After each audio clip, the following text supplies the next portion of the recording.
so I'm just going to stick to my notes. Relax. Take a deep breath. This talk is about voices. Voices in education that have challenged my thinking and guided my beliefs. As coaches, we often discuss actions, the look-fors in our teacher competency frameworks.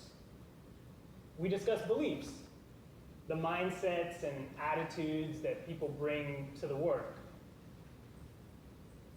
Before working on any specific actions or beliefs, our work must be aligned to the visions our teachers have for their practice. Who does this teacher want to be? What do they want to work on?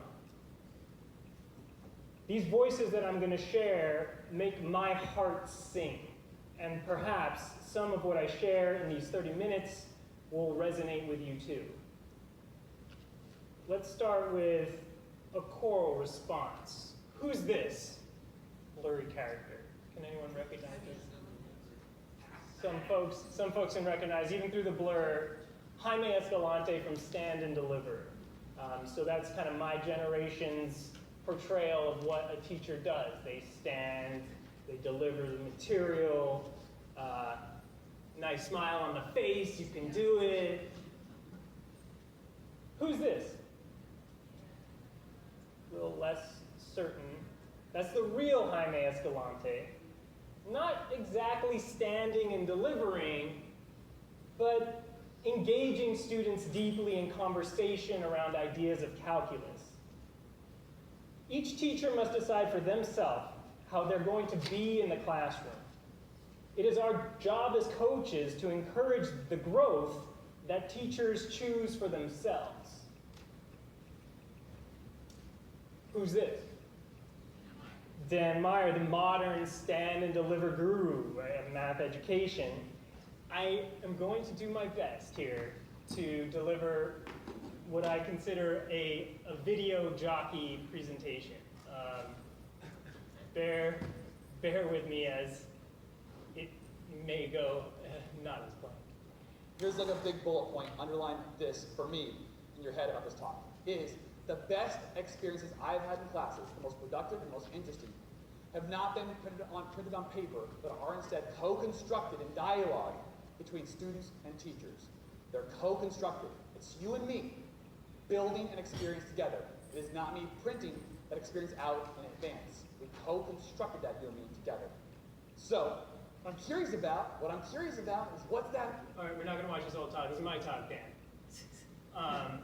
But hopefully, if I can get there. All right, so I passed the first test. Vimeo is very difficult, by the way, to integrate with Google Slides. So speaking of actions, every teacher has seen some form of Bloom's taxonomy, Webb's depths of knowledge, some Van Healy scale. There's always some set of actions to do. There's a list of verbs for me to get my students to accomplish. There's a list of questions and starting sentence frames for me to give to my students, right? So teachers are constantly bombarded with these things, but I was just fortunate enough to be at a conference in 2018 at the beautiful MSRI building. This is the Mathematical Sciences Research Institute, overlooking the Bay Area from their ivory tower hilltop above everything. There isn't even smog up there in the beautiful Bay Area, but a clear day, here it is, right? And we were up there, hearing about how all students can learn. This is this belief that we need to bring to the work. And so I'm interested in what you all think that means, to you personally, not what I believe it means, but when we say this, we often, in many of our instructional guides and whatnot, all students can learn. I would like if you would please do this poll with me. What does all students can learn mean to you? You can, things that are sticking out. There's some ideas of growth, spark, planning, think thoughtfully, ability. So interesting, kind of an experiment to see what would happen there.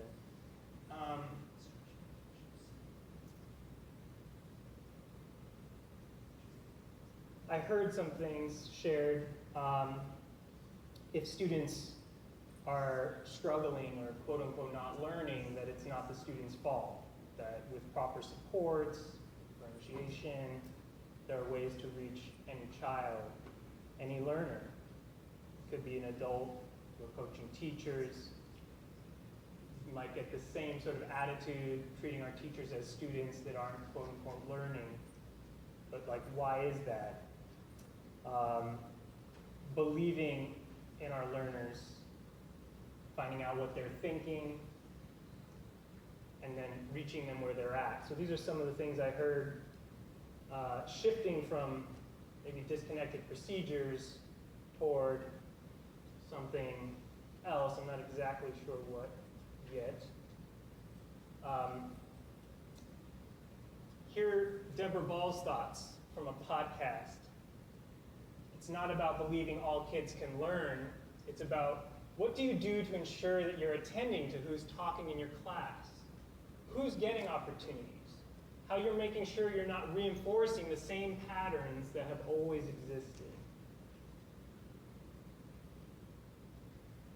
Danny Martin. I want to make a claim. And the claim is that designing effective and meaningful mathematics education for black children based on their brilliance is fundamentally different from building effective and meaningful mathematics education based on so-called racial achievement gaps and propositions about how black children differ from white and Asian children. And it turns out that the vast majority of pedagogical and curricular interventions are based on the latter and not the former.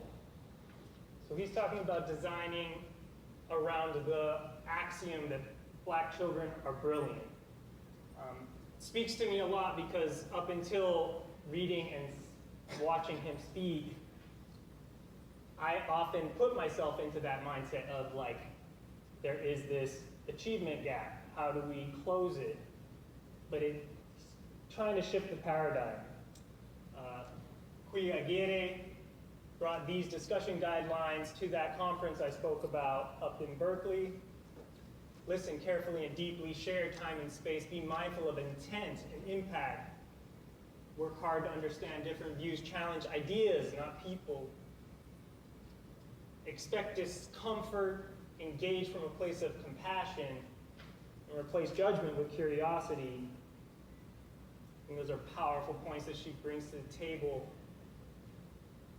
I'm a human being. Nothing can be alien to me.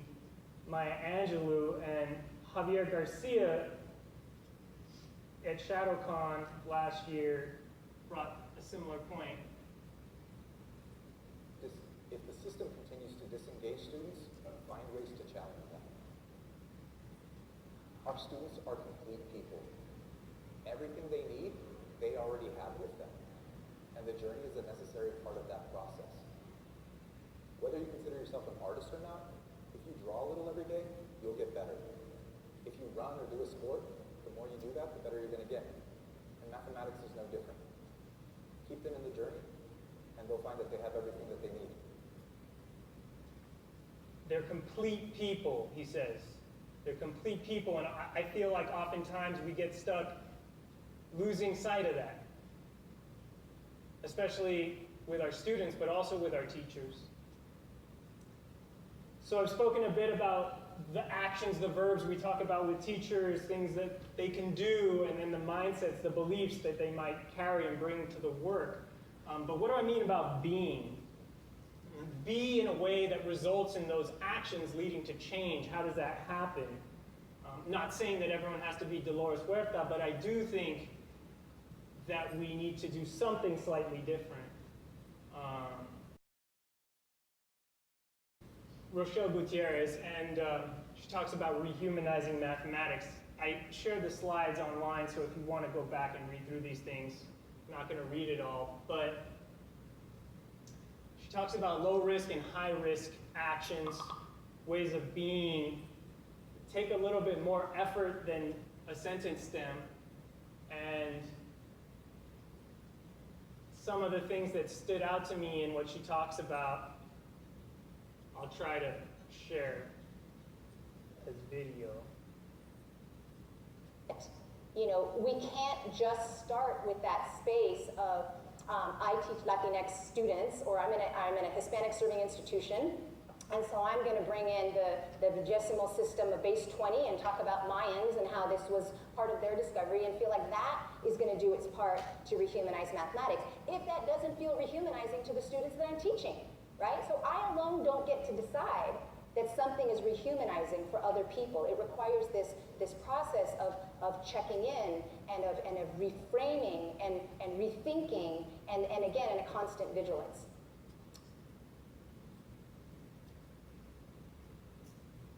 And I lost my speaker notes. Ben Simone from USC, she talks about humane math education as well, and some of the actions that we can take. An anti-deficit mental schema. So this idea of having an anti-deficit model. It's talked about a lot, but how do we actually do that, right? It's not necessarily an action.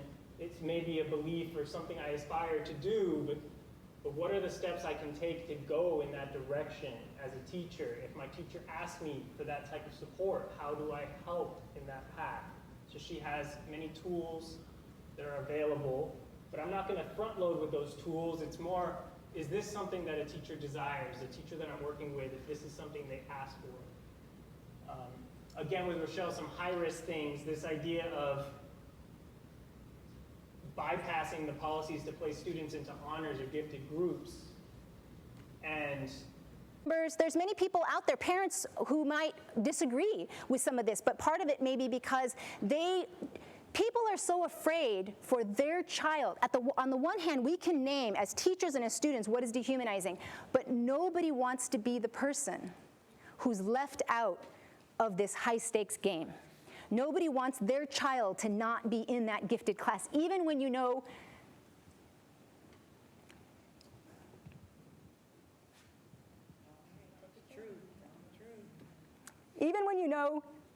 that participating in that gifted class could strip them of their sense of self. she got to the point of tears talking about these things because she herself struggles with these ideas, even though she is the professor who professes them. Jose Wilson was at that same conference talking about activities that teachers can use to engage all learners. And so a sampling of these activities are here. Many of you know many of them. Other folks that were at that conference, Dave Kung, Samoon Pendekar, they talked about this spectrum of, as a teacher, if I say that I teach math, then who am I teaching really? Whereas if I say that I teach students, that means perhaps more that I'm like thinking about my audience, the people that are in front of me at that time. They brought this quote to that conference: implicit bias is not my fault, but it is my responsibility. How do we make our schools laboratories of democratic participation rather than sites where inequality is reproduced? Where not only is the potential of each individual child realized, but where we are experimenting with technologies of love, of reciprocity, and of justice. Our role as educators, I'm sure you would all agree, is to incubate a better world in the minds and hearts of our students. Let's face it, this potential is great and dangerous. This is one of the reasons why I believe the teaching profession is always under such virulent attack. The only way that we can construct new spaces to really be responsive to the ways of knowing and being of young people is to do this miraculous major thing that doesn't cost $1 million, which is engage in conversations with young people. When Tribe says they're planning for our future, none of our people involved, that's a reality that's being experienced by young folks in urban spaces. That everybody's making decisions about what we need without engaging us in the conversation about it. And you cannot help somebody, because help is not a new thing. You can't give somebody something. You can give somebody something and they don't want it. It might have value to you, it has no value to them. And so in my book I write about cogenerative dialogues, I make the argument that unless we have a concerted effort to engage in critical conversations with wide swaths of the populations who we believe are underperforming, we will not get any solutions. And that's going to require us to get rid of the hubris that comes with degrees and certifications. And shoot, let me tell you something. Don't even worry about your degrees and certifications anymore. The person in charge of education in this country ain't got the degrees you got. Why are you so concerned?